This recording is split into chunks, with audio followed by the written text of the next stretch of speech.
Hello? Hello? You. Wait up and tell you. Hi, my name is Tyrone. I just want to say good morning to you, okay? If you ever want to learn how to speak squirrely, I'm available to you, okay? All right. Let me see. All right. Thank you, Tyrone. Thank you very kindly. Oh. Y'all know I need some help up in here. I gotta go out and get some sunshine today.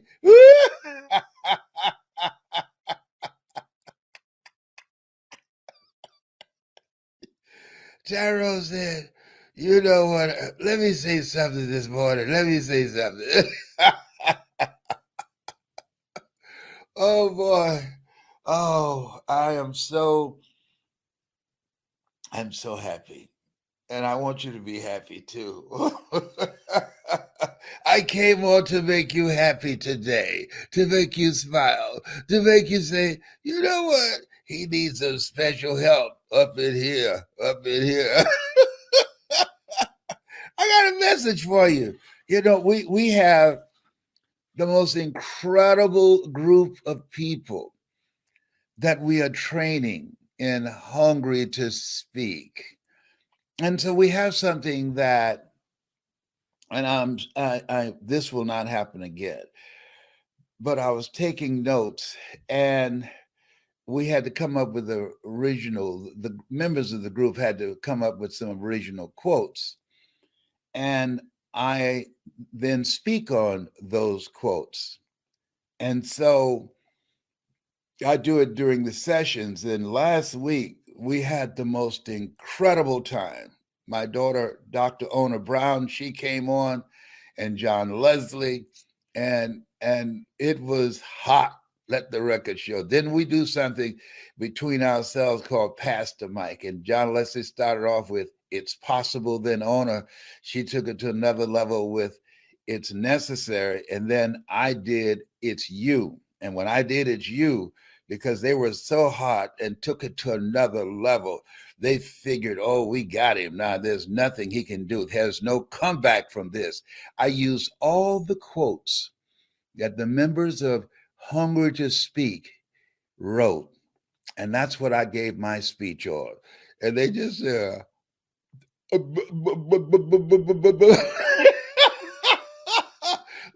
me share with you some of these quotes I got from them, and I would speak on it, okay? Speak extemporaneously during the time that I responded. I want you to like this page and share it. You're going to have a lot of fun with this.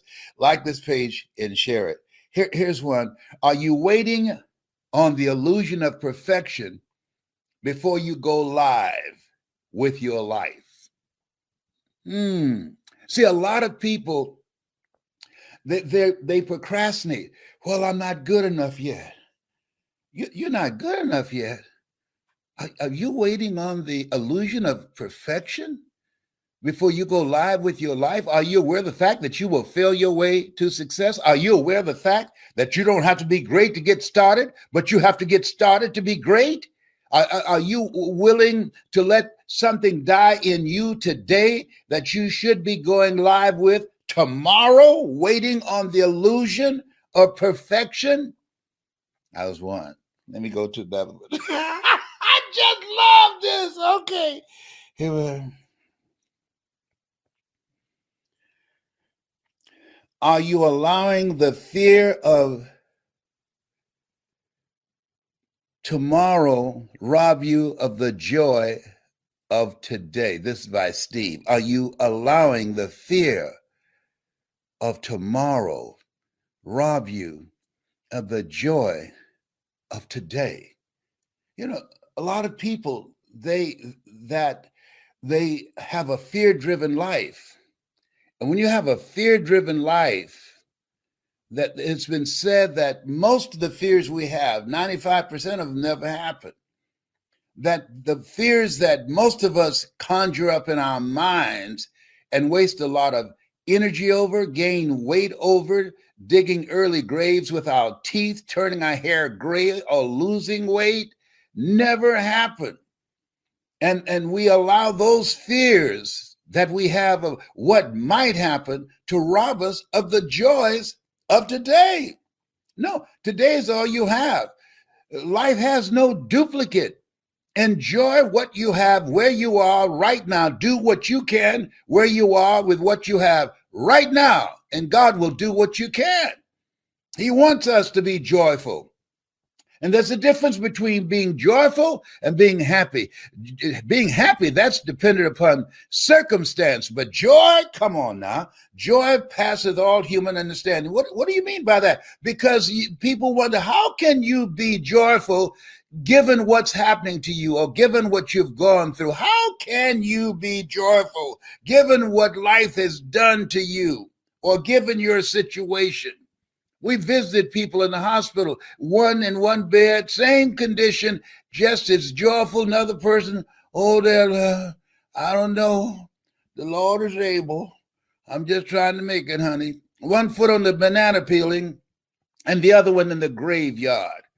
No, don't allow anything that you worry about rob you of your joy of today, especially if it involves somebody else.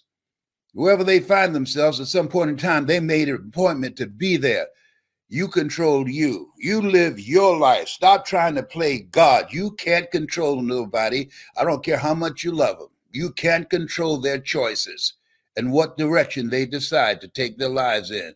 Oh, that sounds hard. I know, I know. You know what this is? The world's smallest violin playing the world's saddest song. Be joyful. So they were just throwing different quotes, and then they would take their tag and tag it and do their piece with it, or they'll take a part of their story and they'll do their take on their story. And then I'll ask, can I take a swing at that, please? And they said, sure. And when I finish, they say, you know what? You told my story better than I told my story. We have a wonderful community of people who love to change lives. If that's you, if you have a story, you want to learn how to tell it, get it out, make more money with it, increase your cash flow, be a voice of influence, and develop a national and global reputation with your story like I have, I want you to go to hungrytospeak.com. Go there now. Go there to hungrytospeak.com and become a part of our community. And that's really, really, to me, the most important part, because when I started out, all I had was Mike Williams, my mentor. Mike Williams, who wrote the book, The Road to Your Best Stuff.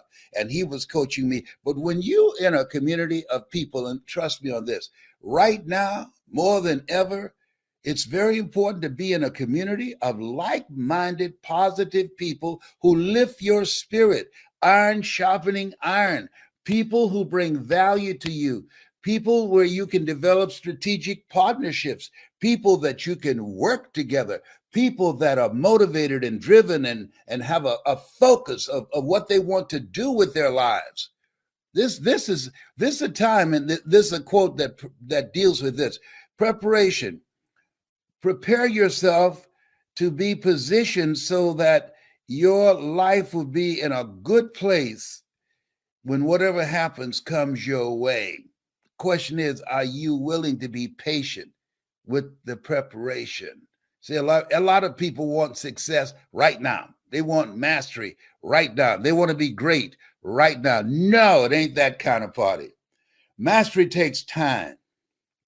It takes time, and it takes coaching, and it takes practice, and it takes being around other people in a group that you feed off each other and give each other strength and hold each other accountable.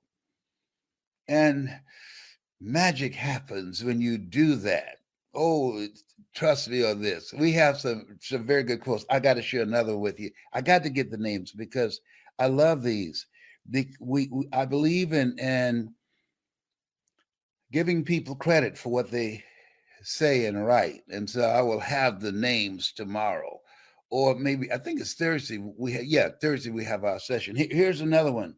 Don't let other people's failure create fear in you and going after something.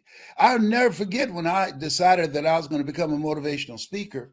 How many people said, "Do you know how many members there are in the National Speakers Association?" I said, "Yeah, around 3,000. Is that right? Do you think you're the first one that decided that you're going to be known nationally and internationally? Do you? You're not that naive, are you? Over 3,000? You have nothing going for you. And you will be the only fly in that glass of milk."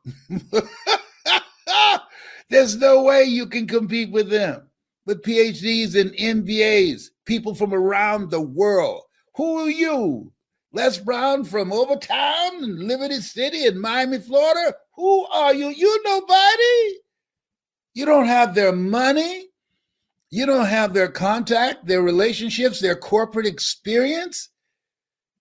I wouldn't waste my time if I was you. Well, thank God you're not me, because guess what? I'm going for it. I'm going for it. See, sometimes people allow other people's opinion, other people's experiences, or fears to govern what they will attempt to do or not do.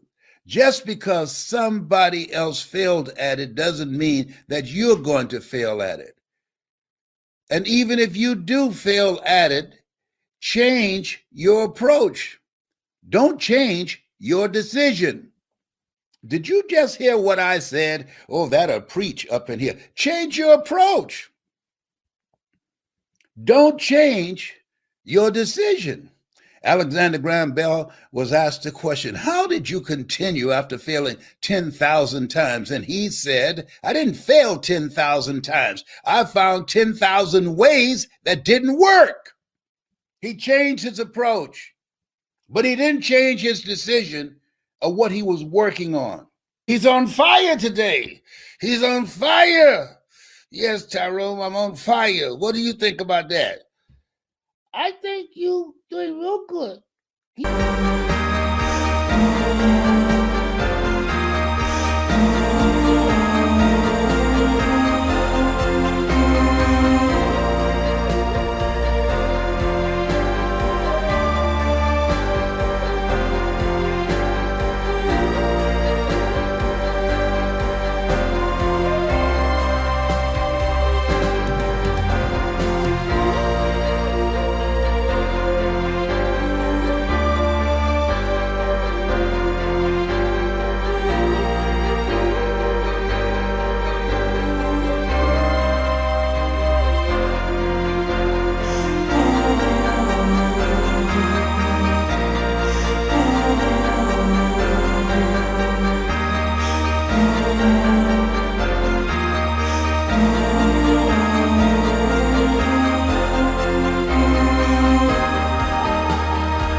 Mr. Brown.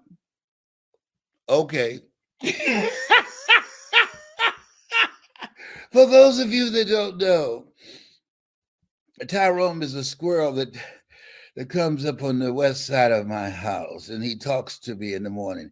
He talks to me and walks with me, and he just tells me various things and teach me how to speak squirrely. Now, here's the other thing. When you got something to do, I want to talk to you and give you another point of what to do in and out of the coronavirus. Yes, you need to have a strategy. Three kinds of people coming out of this: millionaires, billionaires, and witnesses. You listen to me, You will not be a witness. You're going to become a millionaire or billionaire. Which one do you want to be? A witness, like the majority of people who are tuning into entertainment? Write this down and put it someplace where you can watch it and look at it and read it and remind you what you tune into, you turn into. I've made several million. Now I'm working on the billion because a good man, not a, a sperm donor, a good man, oh, no, he didn't go there. No, he did not go there. I did. As my mother said, shoe fit, wear it. And if it's not your shoe and it fits, wear it anyhow. That you got to have something that you decide, this is how I'm going to make my mark. I was chosen. I was sent here with gifts and greatness in me. And I'm going to make a presence.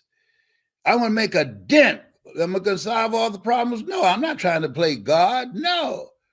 But I can do something. And I'm going to do what I can, as George Washington Carver said, do what you can where you are with what you have and never be satisfied. Absolutely. Don't resign yourself just to be hypnotized by what's going on.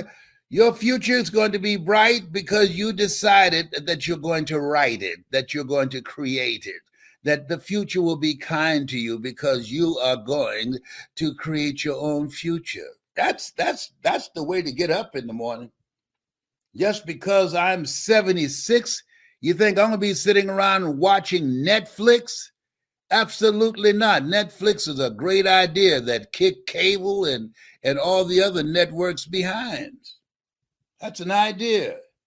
Everything that exists at some point in time was an idea. I still got some ideas going on in my mind. I still know my name. What's your name? Leslie Calvin Brown. Okay. What is today? Now you're going too far.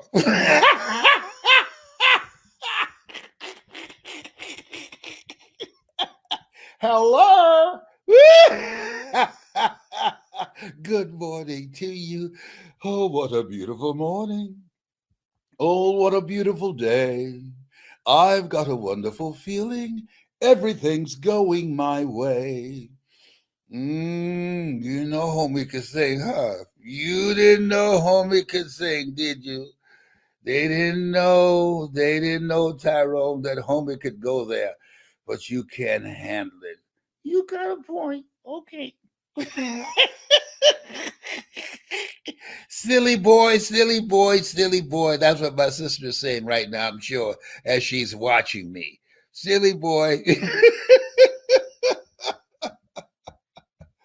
Hey, listen. I want to work with you.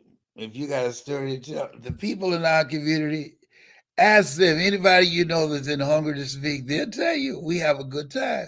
And I do sessions with them one on one. I help them in so many ways. I got somebody I'm supposed to coach this morning, and we have some fun because I love not only telling stories, I love to hear the story, pull the story out, let them do their own take on the story, and then show them this is what I did with my story so that you can learn how to do it with your story to speak intuitively and be able to increase your value, your impact, and your cash flow.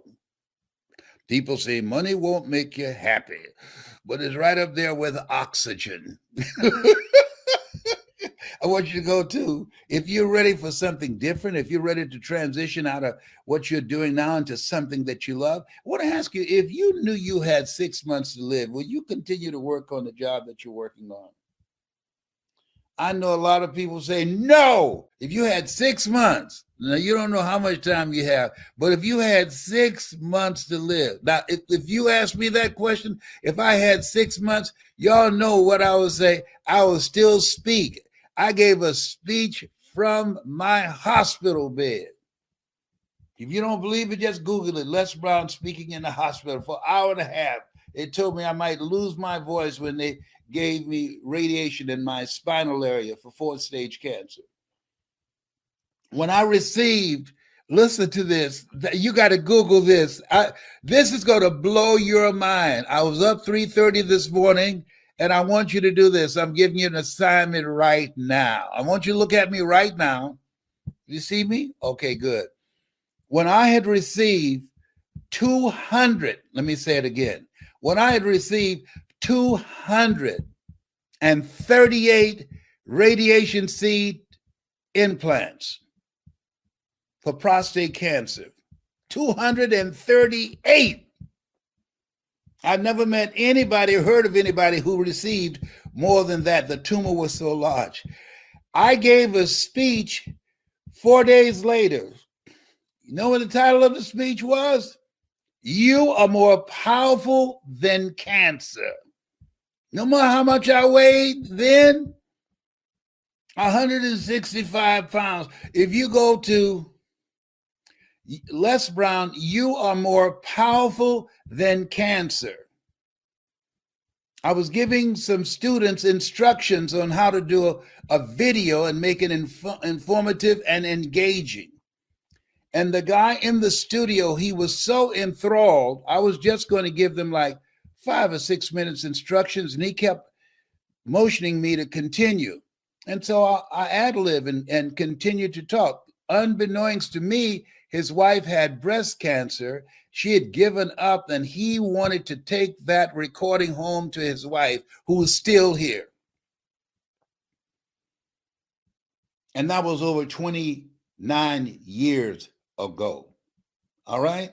And so, but I want you to look at me. I mean, I look like a skeleton, but I was fine, though. I won't get my sexy back. I'm a fat boy right now, but I won't get my sexy back. Yeah, I got my little cheeks. Yeah, these little cheeks. Mama would love these cheeks. But they going. They going. They gotta go. They gotta go. They gotta go. All right. Listen, laughter is important. It boosts your immune system. 1 minute of laughter boosts your immune system for over 24 hours. You get through watching me, you won't get sick for 30 years. 1 minute of anger weakens your immune system for 4 to 5 hours. I studied psychoneuroimmunology. There's a strategy, there's a method to my, I'm not going to say madness, to my laughter. If you're ready to do something new, like a lady called me, she said, I just ran across you. I knew nothing about you, but I've just been watching you on YouTube, watching you speak in the Georgia Dome. Can you teach me how to speak like that and command an audience of 80,000 people? I said, yeah.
That's what I do.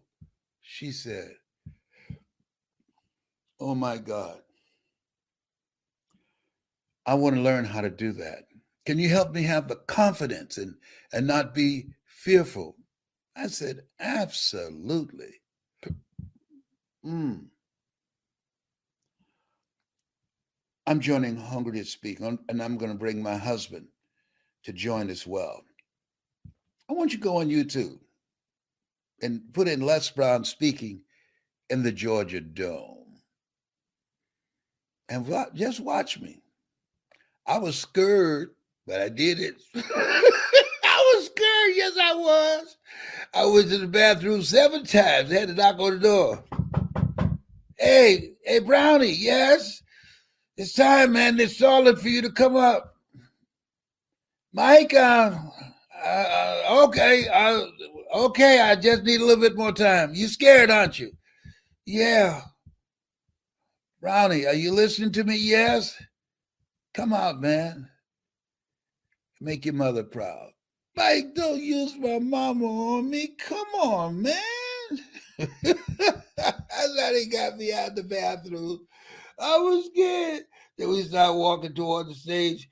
I grabbed their hands, Dexter Yeager and Mike Williams and everybody in the security guards, and I said, "Pray for me." And they started praying. I dropped down on my knees. Then I grabbed the hands and put it on top of my head like I was going to make a difference. But I did it. I did it scared. Scourge. Oh, boy. Oh, he's happy. Yes, I am. Why? As Orrin Hudson would say, it's the best day of my life. And I don't know you. I can't even see you. It's the best day of your life, too. If you don't believe it, try missing one. Orrin Hudson. Boy, he's a strategic thinker. Teach our young kids how to play chess and how to be thinkers. Yeah, he's a bad boy. He's awesome. Awesome brother. So I want you to go to hungrytospeak.com. We got some slots available now. People graduating out and going on to do some incredible things, getting speaking opportunities, getting contracts and training, getting more clients in their coaching business, being able to call attention to their business because you are the storyteller of your business, developing more notoriety and attracting more clients. Because when you can communicate, you can call attention to yourself. This is the attention economy. And so we teach you in Hungry to Speak how to get attention, how to hold the attention, and how to create an experience with the attention and to ignite the attention. Mm, yes. It's wonderful to do something that you love. You're going to spend 80, well, I know some people used to work 80 hours a week, but if you're going to spend 50 to 60 hours a week trying to work to create a living for yourself, that's not living. On a job, that's not living. They can let you go at any time. Mm-mm. With little or no notice, no. And you have knots in your stomach, fearful of opening up your email. Mm-mm. No. You want to have something else going for you other than just a job. My mother used to say it's a poor rat that only has one hole to get cheese out of. Do you have to make those faces? Yes, I do. Hello? Let me give you another quote here. Where are my glasses? I feel like Red Fox sometimes. I got so many eyeglasses around here. I think I got about 40 by Walgreens up in here. Yeah. Who do you have to unbecome to become the person you truly need to be? Hmm. Did you hear that one? That'll pretch. Who do you have to unbecome to become the person you truly need to be. I had to unbecome being a disc jockey. I had to learn how to use my voice in a different way. I had to learn to let go of music and embrace reading 2 to 3 books a month because I wanted to be a dominant voice. I didn't want to be a black speaker. I wanted to be the speaker in the speaking industry. I'm the kind of person, if I'm going to do it, I'm all in. I'm the kind of person, I don't like being in between. I don't like to be at the back of the line. I want to be in the front of the line. And I'm going to prepare myself and work on myself to be a dominant voice, take no prisoners, and like Mike Tyson, eat the wounded, starting at the ears. Let me get some ketchup. Oh my God! No, he did not. No, he bad today. He's a bad boy. He's a bad boy today. Yes, he is.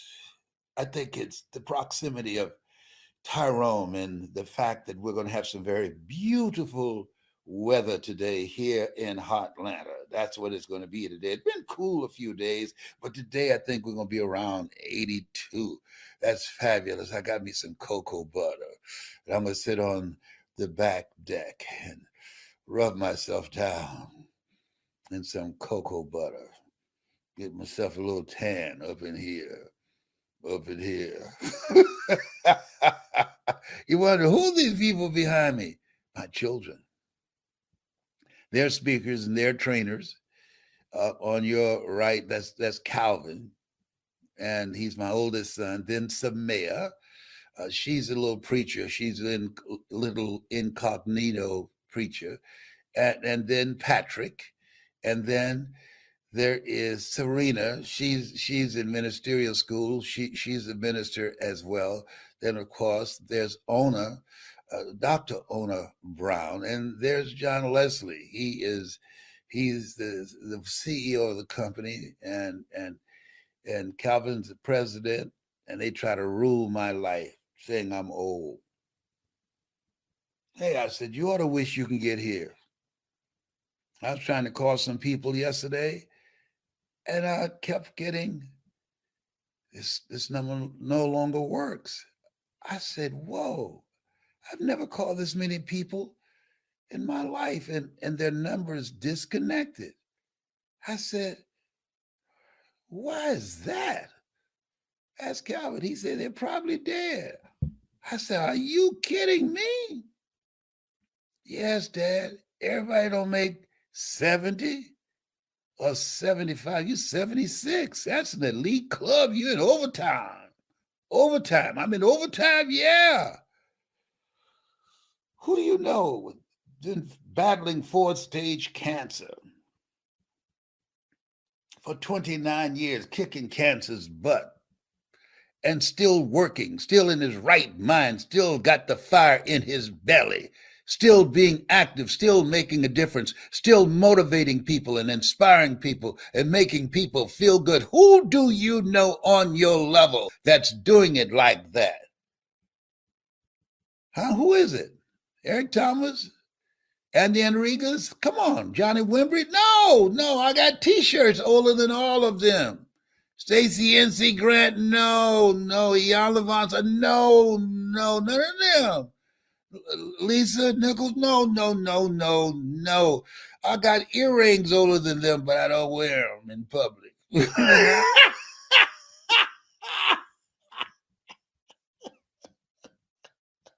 You are just over the top this morning. You don't need to go to sleep at 8:30 anymore and wake up at 3:30 just munching at the bit to get to the microphone. No, you don't need to do that anymore because you're off the hook this morning. You're over the top this morning. Yes, you are. If you believe that laughter is important, if you believe being deliberately positive is important, having a spirit of optimism is important in spite of, because there are a lot of people that don't understand the power of laughter and the power of being joyful and deliberately feeling good. Does it mean that I don't have any challenges? Yes, I do. Stuff's happened to people that I care about. Yeah, got nephew's blind at 38 and thinking of ways to keep him motivated and inspired and engaged and not giving up and not feeling that no woman would be interested in him because he does not have any sight. Oh, no. I said, come on, come on. You handsome dude, you look like your uncle. Somebody can see you. Come on now. And if she blind, she don't care how you look. I remember being at West Angeles and George Wallace, a comedian. I'm not making this up. He got mad because the bishop brought Stevie Wonder down on the front row. George Wallace said, why give him the front row seat? Put him on the back row, facing the wall. He won't know the difference. I said, oh my God, come on, George. Bishop Blake, he said, I ain't doing that. I'm not doing that to his credit. He said, I'm not doing that.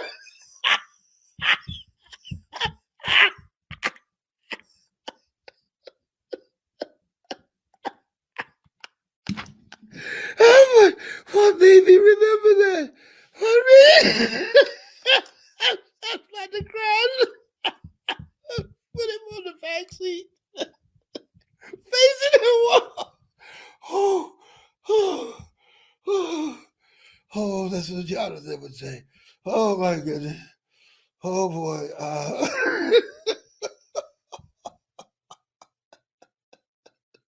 And George Wallace, the comedian, he is crazy with a K.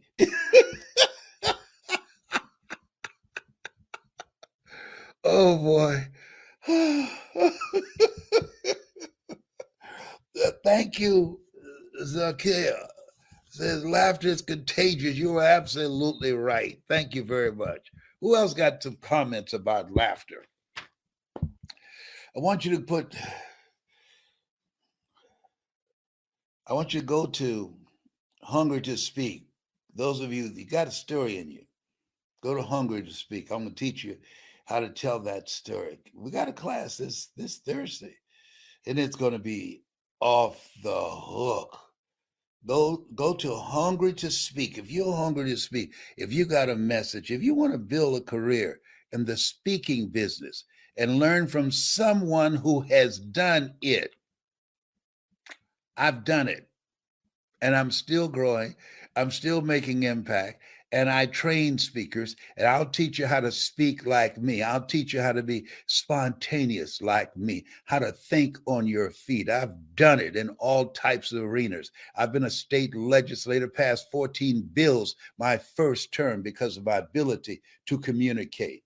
I've done radio, I've done television. So I'm going to teach you how to be a well rounded communicator, how to interview and speak in all types of settings. I've spoken to one person in the audience to over 80,000 in the Georgia Dome. Who else understand the value of laughter and making people feel good and motivating and inspire them? Because I feel if you're going to be the best, you want to learn from the best. When a team has a losing season, they don't fire the team. No, they fire the coach. Mm-mm. You want to win? You want to win with somebody who knows how to win audiences. That's what I do. That's what I know. That's why you're watching me now. And I have fun. You want to do something where you can have fun, something that's your calling. A job is what you get paid for, a calling is what you are made for. If you want to do it, if you feel that speaking is your calling, I and you're hungry to speak. There's something in you, and you're hungry to tell your story. You have something special. You have greatness in you. Oh, I got to give you another quote. Let me see. Which is don't share big dreams to an audience of people who have small minds. Whoa! I like that one. Okay, you have something special. You have greatness in you. That's my story, and I'm sticking to it.